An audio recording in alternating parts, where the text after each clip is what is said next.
నమస్కారం, welcome to Suman TV. నేను గీతాంజలి. 2025వ సంవత్సరం వచ్చేసింది. మరి ద్వాదశ రాశుల్లో జన్మించిన వారి జాతక ఫలితాలు ఏ విధంగా ఉండబోతున్నాయి? మెరుగైన ఫలితాల కొరకు ఎటువంటి పరిహారాలు వారు చేసుకోవాలి? మంచిగా ఉన్న రాశులు ఏవి, అంటే మంచి ఫలితాలను ఇచ్చేటువంటి రాశులు ఏ ఉన్నాయి, అలాగే చెడు ఫలితాలు ఏ రాశులు వారు అందుకోబోతున్నారు, ఈ వివరాలన్నీ ఇవాళ వీడియోలో నేను మీకు వివరిస్తాను. వివరించేందుకు ప్రస్తుతం మనతో పాటు ఉన్నారు ప్రముఖ జ్యోతిషులు బ్రహ్మశ్రీ నందిబట్ల శ్రీహరి శర్మ గురువు గారు. వారితో మాట్లాడదాం. గురుగారు నమస్కారం అండి. వాగర్థ వివ సంపృక్తౌ వాగర్థ ప్రతిపత్తయే జగతః పితరౌ వందే పార్వతీ పరమేశ్వరౌ. సదాశివ సమారంభాం శంకరాచార్య మధ్యమాం అస్మదాచార్య పర్యంతం వందే గురు పరంపరాం. ఆదిత్యాయ చ సోమాయ మంగళాయ బుధాయ చ గురు శుక్ర శనిభ్యశ్చ రాహవే కేతవే నమః. శృంగేరి జగద్గురు పీఠాధిపతులకి, కంచి పీఠాధిపతులకి నమస్కారములు తెలియచేసుకుంటూ కార్యక్రమాన్ని ప్రారంభిద్దాం.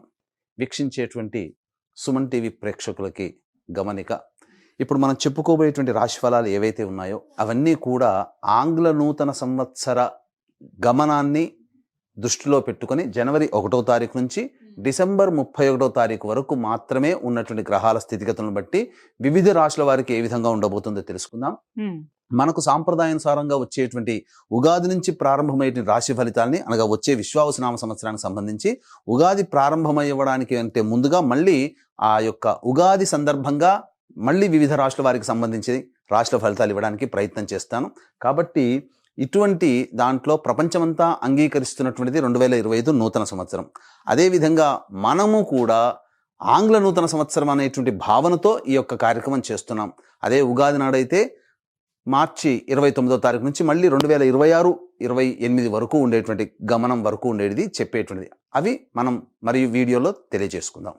అదే అడగబోతున్నాను గురుగారు. అంటే సాధారణంగా ఒకటే ప్రశ్న అడుగుతారు, ఉగాది కదా అసలు చెప్పాలి జాతక ఫలితాలు అనేవి, ఈ లోపు ఏంటి అంటే ఒక సాంప్రదాయంగా అది కొనసాగిపోతుంది. అంటే మనకేమని చెప్పబడింది అంటే, ధర్మం ఏం చెప్పబడింది శాస్త్రంలో అంటేనమ్మా, ప్రపంచమంతా ఏది ఒక విషయం గురించి ఒక తాటి మీద ఉంటుందో అది ధర్మమే కూర్చుంటుంది, శాస్త్రమే కూర్చుంటుందమ్మా. ఇక మరి ద్వాదశ రాశుల వారి జాతక ఫలితాలు తెలుసుకున్నాం. ముందుగా గ్రహస్థితులు ఏ విధంగా ఉన్నాయో తెలియచేస్తారా? జనవరి 1, 2025 నుంచి. ఇక గ్రహస్థితిలోకి గనక గమనించుకున్నట్లయితే ముఖ్యంగా గురువు 9th మే వరకు కూడాను ఈ వృషభ రాశిలో సంచారం చేస్తున్నాడు. 9th మే నుంచి మిథున రాశిలోకి సంచారం, 9th మే నుంచి సెప్టెంబర్ 27వ తారీఖు వరకు. ఇక సెప్టెంబర్ 28 నుంచి నవంబర్ 11వ తారీఖు వరకు కర్కాటక రాశిలో. ఇక నవంబర్ 12వ తారీఖు నుంచి డిసెంబర్ 28 వరకు కర్కాటక రాశిలోనే వక్రీకరించే స్థితి పొంది ఉండడం. ఇక శని భగవాన్ల వారిని కనుక చూసుకున్నట్లయితే 15 ఏప్రిల్ వరకు కుంభరాశిలో సంచారం చేస్తున్నారు. 16 ఏప్రిల్ నుంచి అక్టోబర్ 9వ తారీఖు వరకు మీనరాశిలో సంచారం. ఈ మధ్య కాలంలో జూలై 8వ తారీఖు నుంచి వక్రీకరించి మీనరాశిలోనే సంచారం చేస్తున్నాడు. అలాగే అక్టోబర్ 10వ తారీఖు నుంచి కుంభరాశిలో సంచారం చేస్తూ వక్రీకరించి కుంభరాశిలో, నవంబర్ 26వ తారీఖు నుంచి వక్రత్యాగము శని భగవాన్ల వారు చేస్తున్నారు. ఇక రాహుకేతులు కనుక చూసుకున్నట్లయితే 15 మే వరకు కేతువు కన్యలో మరియు రాహువు మీనరాశిలోకి, అలాగే 16 మే నుంచి సింహరాశిలో కేతువు, అలాగే కుంభరాశిలో 16 మే నుంచి రాహుగ్రహ సంచారం జరుగుతుంది. ఇక్కడ గమనించుకున్నట్లయితే ఇక్కడ వీక్షించేటువంటి ప్రేక్షకులకు అందరికీ తెలియజేయాల్సినటువంటి అంశం ఏంటంటే, ముఖ్యంగా అందరూ ఈ ద్వాదశ రాశుల గురించి రాగానే అందరూ ఆలోచించేటువంటిది ముఖ్యంగా శని దోషం, ఏలినాడు శని, అష్టమ శని, అర్ధాష్టమ శని, కంటక శని, యోగ శని, ఈ శని దోషాలు. అయితే ఇక్కడ 15 ఏప్రిల్ వరకు శని కుంభరాశిలో సంచారం చేస్తూ 16 ఏప్రిల్ నుంచి మీనరాశిలోకి సంచారం చేస్తున్నా, ఈ యొక్క జూలై 8 నుంచి మీనరాశిలోనే సంచారం చేస్తూ వక్రీకరించినటువంటి కారణం చేత మళ్ళీ ఈ కుంభరాశి ఫలితాన్ని ఇస్తాడు. అక్టోబర్ 10న కుంభరాశిలోనే వక్రీకరించి ఉన్నటువంటి స్థితిగతుల చేత ఏమవుతుంది, మళ్ళీ మకర రాశి ఫలితాన్ని శని భగవానులు ఇస్తారు. కాబట్టి అర్థం చేసుకోవాల్సినటువంటి అంశం ఏంటంటే, ఎవరికీ కూడాను ఈ సంవత్సరం శని భగవానుడు యోగదాయకంగా పూర్తిగా లేడు.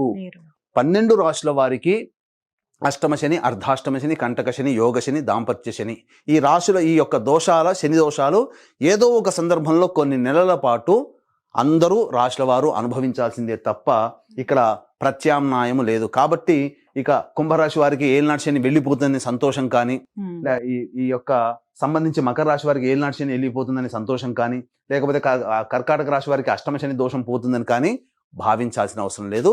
వృశ్చిక రాశి వారికి అర్ధాష్టమ శని దోషం పోతుందని కూడా భావించాల్సిన అవసరం లేదు. ఎందుకంటే శని మళ్ళీ రుజు మార్గంలో వెళ్ళి మళ్ళీ వక్ర మార్గం చేత వక్రగతిన సంచారం చేస్తున్నటువంటి కారణం చేత 12 రాశులు శని ప్రభావానికి గురవుతాయి. కాబట్టి ఈ సంవత్సరం అన్ని రాశుల వారు శని దోష పరిహారములు ఖచ్చితంగా చేసుకోవలసినదే, అందులో సందేహం లేదు. 2025 సంవత్సరంలో గ్రహస్థితులు తెలియజేశారు. ఇక ద్వాదశ రాశుల్లో భాగంగా 11వది కుంభరాశి వారి జాతక ఫలితాలు ఏ విధంగా ఉన్నాయి, ఏ రంగం వారికి బాగా కలిసి వస్తుందో వివరించండి. జనవరి 1వ తారీఖు నుంచి డిసెంబర్ 31వ తారీఖు వరకు కుంభరాశి వారికి ఏ విధంగా ఉండబోతుందో తెలుసుకుందాం. ఇంతకుముందు మనము ఈ యొక్క గ్రహ సంచారం గురించి తెలుసుకుందాం. ముఖ్యంగా ఈ కుంభరాశి వారికి చూసుకున్నట్లయితే 9 మే వరకు మీ వృషభ రాశిలో సంచారం చేస్తుంటాడు. కానీ ఏప్రిల్ 30వ తారీఖు వరకు కూడా కనుక మార్చి 30వ తారీఖు వరకు కూడా వక్రీకరించే స్థితి కారణం చేత తృతీయ రాశి ఫలితాలు, అలాగే 1 ఏప్రిల్ నుంచి 9 మే వరకు ఈ యొక్క వృషభ రాశిలో సంచారం, 9 మే నుంచి సెప్టెంబర్ 27 వరకు మిథున రాశిలో సంచారం, సెప్టెంబర్ 28 నుంచి నవంబర్ వరకు కూడాను యోగదాయకమైనటువంటి కాలము కాదు. కాబట్టి చూసుకున్నట్లయితే ఈ యొక్క కుంభరాశిలో జన్మించినటువంటి వారికి గురుబలం సంపూర్ణంగా ఉన్నటువంటి కాలం, ఎక్కువ కాలం గురుబలంలో ఉన్నారండి. కాబట్టి మంచి అనేటువంటిది ఎక్కువగా జరుగుతుందని చెప్పవచ్చు. ఇక శనివారిని చూసుకున్నట్లయితే ఈ యొక్క కుంభరాశిలో జన్మించినటువంటి వారికి ఏలిన నాడి శని ప్రభావం అనేటువంటిది చాలా మటుకు ఉంది. కాకపోతే విచిత్రం ఏంటంటే కొంతకాలం మాత్రం శని యోగిస్తున్నారు. ఎప్పటి నుంచి యోగిస్తున్నారు? అక్టోబర్ 10 నుంచి నవంబర్ 26 వరకు, అనగా దగ్గర దగ్గర 45 రోజులండి. 45-46 రోజులు శనివారు యోగిస్తారు. ఎందుకంటే కుంభరాశిలోనే ఉండి ఈ యొక్క వక్రీకరించినటువంటి ఫలితం కారణం చేత కొంత యోగం అనేటువంటిది ఉంటుంది. ఇక పూర్తిగా చెప్పుకుంటే ఈ యొక్క కుంభరాశిలో ఉన్నటువంటి వారికి సంపూర్ణముగా ఏలిన నాడి శని ప్రభావం అనేటువంటిది ఉంటుంది. కాబట్టి కాస్త కష్టపడక తప్పదు. ఇక అసలు విషయానికి వచ్చినట్లయితే ప్రధానంగా రాశిలోనే జన్మరాశిలోనే రాహు 16 మే నుంచి సప్తమంలో కేతువు, 16 మే వరకు కూడా, అనగా జనవరి 1 నుంచి 16 మే వరకు మీనరాశిలో రాహువు, కన్యారాశిలోకి కేతు. ఈ గ్రహ ప్రభావం ఏమవుతుంది? 16 మే నుంచి మూలిగే నక్క మీద తాటిపండు పడ్డట్టుగా ఏలిన శని ప్రభావం ఉన్నటువంటి కారణం చేత రాహు కూడా వచ్చి చేరడంతో అనవసరమైనటువంటి తగాదాలు పెట్టుకునే అవకాశాలు ఎక్కువగా ఉంటాయి. తొందరగా కోపం వస్తుంది, చికాకు ఎక్కువగా పడతారు, అన్నిటికంటే ముందు వెనక ఆలోచించకుండా ముక్కుసూటితనంతో ముందుకు వెళతారు. తద్వారా వస్తున్నటువంటి ఆపదని గుర్తించలేనటువంటి తత్వం, లౌక్యంతో వ్యవహరించలేకపోతారు. తద్వారా సమస్యలు కోరి తెచ్చుకుంటారండి. కాబట్టి సంయమనం పాటించండి, శాంతంగా ఉండడానికి ప్రయత్నం చేయండి. చెప్పినంత సులువు కాదు, నాకు తెలుసు. ఎందుకంటే సమస్య వచ్చినప్పుడు ఆ సమస్య మీదతోనే మనం ఇబ్బంది పడుతుంటాం. ఇక ఆగ్రహం వచ్చిందంటే ముందు వెనక ఆలోచించలేకపోతాం.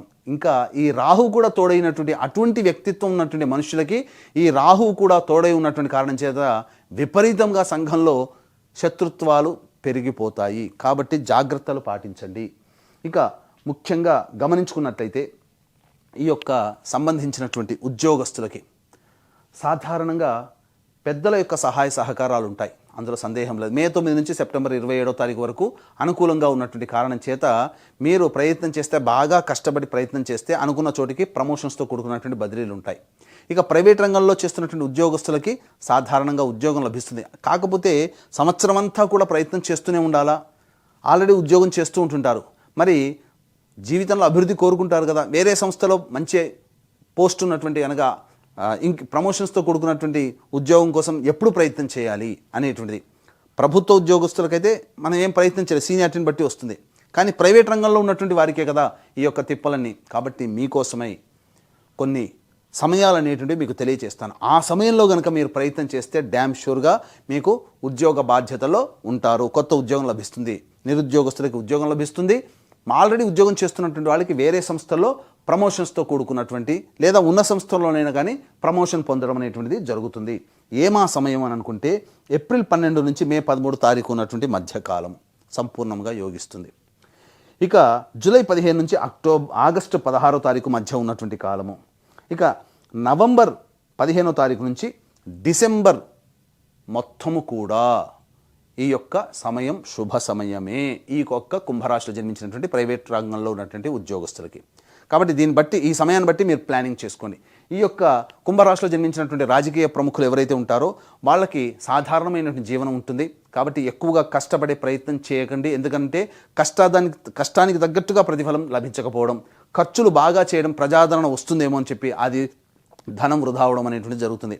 కాకపోతే పెద్దల దగ్గర గురుగ్రహం అనుగ్రహం సంపూర్ణంగా ఉన్నటువంటి కారణం చేత పెద్దలతో మంచి మర్యాద మాట మంతి పెంచుకొని వారి యొక్క అనుగ్రహం పొందితే ఖచ్చితంగా మీకు ఏదైనా ఒక పదవి మీకు లభిస్తుంది. ప్రత్యక్ష ఎన్నికల్లో కంటే కూడా పరోక్షంగా మీకు యోగదాయకమైనటువంటి పరిస్థితులు గోచరమవుతున్నాయి. కాబట్టి పెద్దల అనుగ్రహంతో మంచి నామినేటెడ్ పదవిలో ఉంటారని చెప్పవచ్చు. ఈ సంబంధించినటువంటి సినీ రంగంలో ఉన్నటువంటి వాళ్ళు, కళారంగము, నాటక రంగము, సాహిత్యము, నాట్యము, TV serials, social media, electronic and printing media రంగంలో ఉన్నటువంటి వాళ్ళు సాధారణమైనటువంటి ప్రాజెక్టులు మీ దగ్గరికి వస్తాయి. అంతగా ఊహించినంత ధనము రాకపోయినా పర్వాలేదు, నిలదొక్కుని ఇండస్ట్రీలో నిలదొక్కునేటువంటి ప్రాజెక్టులు మీకు సొంతమవుతాయి. కాబట్టి ప్రజాదరణ కూడా బాగానే ఉంటుంది. అన్ని విధాలుగా సహాయ సహకారాలు మీరు పొందుతారు.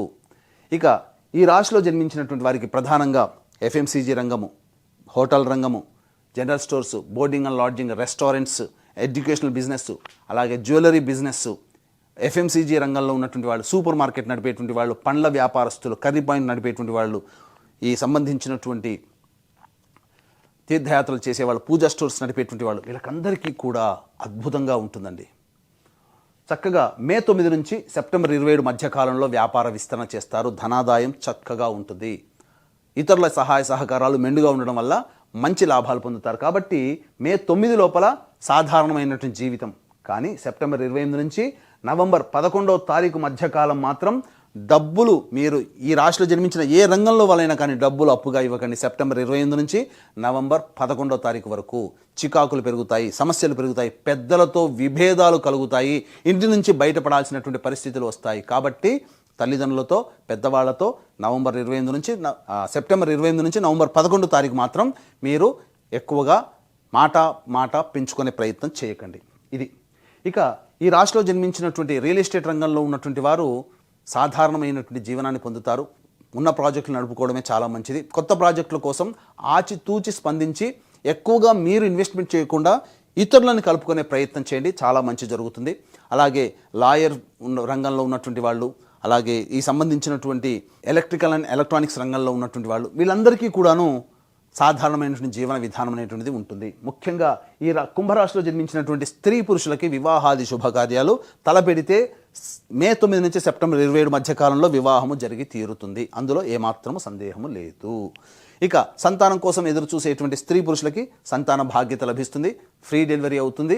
అలాగే ఈ యొక్క సంబంధించినటువంటి దంపతులకి ప్రధానంగా కోరిక, గృహాన్ని నిర్మించుకోవాలనేటువంటి ఏదైతే కోరిక ఉంటుందో ఆ కోరిక సంపూర్ణంగా 9 మే లోపల మీరు తీర్చుకునే ప్రయత్నం చేస్తారు. లోన్లు శాంక్షన్ అవుతాయి, తద్వారా గృహ నిర్మాణం జరిగేటువంటి అవకాశాలు గోచరమవుతున్నాయి. ఈ యొక్క సంబంధించినటువంటి రాశిలో జన్మించినటువంటి విద్యార్థులు బాగా పోరాట పటిమని ప్రదర్శిస్తే తప్ప అనుకున్నటువంటి విద్యా సంస్థల్లో ప్రవేశం లభించదు. ఉత్తీర్ణత శాతం కోసం ఎక్కువగా కష్టపడాలి. గురుగ్రహం, శనిగ్రహం అనుగ్రహం లేకపోవడం వలన జ్ఞాపక శక్తి తక్కువగా ఉంటుంది. కాబట్టి ఎక్కువగా కష్టపడే ప్రయత్నం చేయండి. కాగల కార్యం గంధర్వులే తీర్చినట్టు మీ కష్టానికి తగ్గట్టుగా ప్రతిఫలం మే 9 నుంచి సెప్టెంబర్ 27 మధ్యకాలంలో ఖచ్చితంగా యోగాన్ని పొందబోతున్నారు. కాబట్టి ఈ యొక్క కష్టాన్ని నమ్ముకొని ప్రయత్నం చేయండి. అతి సులభంగా ఉన్నది కూడా మీకు కష్టతరంగా మారవచ్చు. కాబట్టి అలసత్వం విడనాడి, బద్ధకాన్ని విడనాడి ఖచ్చితంగా కష్టపడే తత్వాన్ని అలవర్చుకోండి. తద్వారా మీకు మంచి జరుగుతుందని చెప్పవచ్చు. ఈ యొక్క రాశిలో జన్మించినటువంటి ఎడిబుల్ ఆయిల్స్లో రంగంలో ఉన్న చర్మం తోలు పరిశ్రమ రంగంలో ఉన్నటువంటి వారు, ఐరన్ స్టీల్ వ్యాపారంలో ఉన్నటువంటి వాళ్ళు, కింది 4th క్యాడర్లో పనిచేసేటువంటి ఉద్యోగస్తులు ఎవరైతే ఉంటారో వాళ్ళకి ఆశించినటువంటి మేర సహాయ సహకారం ఉండవు. కాబట్టి వాళ్ళే కష్టపడాలి. ఇక్కడ ఈ పెద్దల యొక్క సహాయ సహకారాలతో మే 9 నుంచి సెప్టెంబర్ 27 మధ్యకాలంలో కొన్ని కార్యక్రమాన్ని పూర్తి చేసుకుంటారు. అవసరాలు తీరుతాయి. అంతే తప్ప ఊహించినంత గొప్పగా ఈ యొక్క శని ప్రభావం వలన ఈ చెప్పినటువంటి వాళ్ళకి ఉండదని చెప్పవచ్చు. ఇక ముఖ్యంగా గమనించుకున్నట్లయితే ఈ యొక్క రాశిలో జన్మించినటువంటి వారికి న్యాయ సంబంధమైనటువంటి కోర్టు వ్యవహారాలందు విజయం లభించబోతుంది. ఎప్పటికీ మే 9 నుంచి సెప్టెంబర్ 27 మధ్య కాలంలోనే. కాబట్టి జాగ్రత్తలు పాటించండి. ఇక ఈ యొక్క రాశిలో జన్మించినటువంటి వారికి అన్ని విధాలుగా యోగదాయకం. కాబట్టి ముఖ్యంగా మీరు కోపము, ఉద్రేకము అనేటివి అణుచుకునే ప్రయత్నం చేయండి. చీటికి మాటికి ఎదుటి వాళ్ళ మీద కోపాడే ప్రయత్నం చేయకండి. ఇక ముఖ్యంగా దంపతుల మధ్య, భాగస్వాముల మధ్య విభేదాలు వచ్చే అవకాశాలు ఉంటాయి. కాబట్టి జాగ్రత్తలు పాటించండి. ఇక మే 15వ తారీఖు వరకు కూడా అనారోగ్య సూచనలు ఉన్నాయి. వాహనం నడిపేటప్పుడు జాగ్రత్తలు పాటించండి. అన్ని విధాలుగా ఓవరాల్గా చూసుకుంటే మిశ్రమమైనటువంటి ఫలితాలు ఈ యొక్క కుంభరాశిలో జన్మించినటువంటి వారు పొందుతారని చెప్పవచ్చు. అయితే ఈ చెప్పినటువంటి ఫలితాలన్నీ కూడాను మీకు వివాహం అయితే మీ భార్య లేదా భర్త జాతకం, పిల్లల జాతకం మీ మీద ప్రభావం చూపుతుంది. వివాహం కాకపోతే తల్లిదండ్రులు, తోడబుట్టిన వాళ్ళ జాతకం కూడా మీ మీద ప్రభావం చూపుతుంది. కాబట్టి ఈ 2025వ సంవత్సరం మీ జీవితం చక్కగా ఉండాలి, ఆనందంగా ఉండాలి, గత సంవత్సరం కంటే మెరుగ్గా ఉండాలి, మీ యొక్క రెజల్యూషన్స్ అన్నీ కూడా తీర్చుకోవాలి అనేటువంటి ఆలోచన ప్రతి వాళ్ళకి ఉంటుంది. ఆ ఆలోచనని దైవానుగ్రహం తోడైతే మిమ్మల్ని ఆపేది ఎవరూ లేరు. కాబట్టి దైవానుగ్రహం అందరికీ ఈ 2025 సంవత్సరం అందించాలని సదుద్దేశంతో ప్రతి నెల ఒక్కొక్క పుణ్యక్షేత్రంలో మీ జాతకరీత్యా కలుగు విద్య, వివాహ, ఉద్యోగ, దాంపత్య, సంతాన, అనారోగ్య సమస్యల నివారణకి ఈ యొక్క శనివారం అన్ని రాశుల వారికి ప్రభావాన్ని చూపుతున్నారు. కాబట్టి శని దోష నివారణలు, గత జన్మ కర్మదోషం వల్ల ఇబ్బందులు ఉంటాయి కాబట్టి గత జన్మ కర్మదోష నివారణ హోమాలు అనేటువంటివి ప్రతి నెల ఒక్కొక్క పుణ్యక్షేత్రంలో 12 నెలల పాటు మీ కుటుంబ సభ్యుల గోత్రనామాలతో చేయించడం జరుగుతుంది. దీనికి శ్రీకారం జనవరి 13వ తారీఖు రోజున చుట్టబోతున్నాము. అద్భుతమైనటువంటి యోగదాయకమైనటువంటి రోజు శ్రీకాళహస్తిలో కానీ శ్రీశైలంలో కానీ కార్యక్రమాన్ని చేయించడం జరుగుతుంది. కాబట్టి అవకాశం ఉన్న వాళ్ళు ఈ యొక్క కార్యక్రమంలో మీ కుటుంబ సభ్యుల గోత్రనామాల నమోదు కోసం రిజిస్ట్రేషన్ వివరాలు తదనంతరం కాంటాక్ట్ చేసి తెలుసుకోవచ్చు. అలాగే తండ్రి వైపు, భర్త వైపు 6 తరాలు, తల్లి వైపు, భార్య వైపు 3 తరాల్లో కుటుంబంలో ఏమైనా దుర్మరణాలు ఉన్నా, అలాగే liver problem, kidney problem, cancer రోగులతో ఎవరైనా మరణించినా, 60 సంవత్సరాల లోపల మీ కుటుంబ సభ్యులు ఎవరైనా చనిపోయినా వాటిని పితృదోషములు అని అంటారు. కాబట్టి ఇట్టి పితృదోష పరిహారార్థమే ప్రతి నెల నిజాయితీగా ఒక్కొక్క పుణ్యతిథి రోజున పితృదోష నివారణ కార్యక్రమాలు చేయించడం జరుగుతుంది. వీటి వివరాలు కూడా కార్యక్రమం తదనంతరం కాంటాక్ట్ చేసి తెలుసుకోవచ్చు. ఏళ్ళనాటి శనిలో ఉన్నారు కుంభరాశి వారు ప్రత్యేకించి. అలాగే శని మళ్ళీ తిరోగమనం అని చెబుతూ ఉన్నారు. ఎటువంటి పరిహారాలు చేసుకోవాలండి? ఏదో ఒక బాధ ఉండనే ఉంటుంది సాధారణంగా, కానీ ఈ సంవత్సరం అంతా కూడా మెరుగ్గా ఉండాలి, మెరుగైన ఫలితాలు వాళ్ళు అందుకోవాలంటే గనక పరిహారాలు ఏవి చేసుకుంటే మంచిదంటారు? ఇక గమనించుకున్నట్లయితే ఈ యొక్క కుంభరాశి వారికి సాధారణమైనటువంటి ఫలితాలు కలుగుతున్నాయి. కాబట్టి ఈ యొక్క సంబంధించినటువంటి సమస్యలు అనేటువంటి ఎదురైనప్పుడు ఎటువంటిగా పరిష్కారం చేసుకోవాలి? వీలు కుదిరినప్పుడల్లా నవగ్రహ దేవాలయాల చుట్టూ శివాయ నమః అంటూ 27 ప్రదక్షిణలు చేయడం, ప్రతి శనివారం నాడు తైలాభిషేకం, ఈ విధంగా వీలు కుదిరినప్పుడల్లా చేసుకోవడం, వీలు కుదిరినప్పుడల్లా రుద్రాభిషేకం చేసుకోవడం, ఇవన్నీ చేసుకుంటే చాలా మటుకు సమస్యలు అనేటువంటి పరిష్కారం అవుతాయి. ఇప్పుడు చెప్పినటువంటి విషయాల కంటే మీ యొక్క జీవితం విభిన్నంగా ఉంది అని అంటే మీ యొక్క జన్మజాతకంలోని నడిచేటువంటి గ్రహ దశాంతర దశల యొక్క ప్రభావాలు. కావున దగ్గరలోని మంచి ఉపాసనాపరులైనటువంటి జ్యోతిషుల్ని సంప్రదించి వారి సలహాలు, సూచనలు కనుక పాటించినట్లయితే మరింత మెరుగైనటువంటి జీవితాన్ని మీరు పొందుతారని ఆశిస్తూ సర్వం శ్రీ ఉమామహేశ్వర పరబ్రహ్మార్పణమస్తు. చక్కగా వివరించారండి, ధన్యవాదాలు.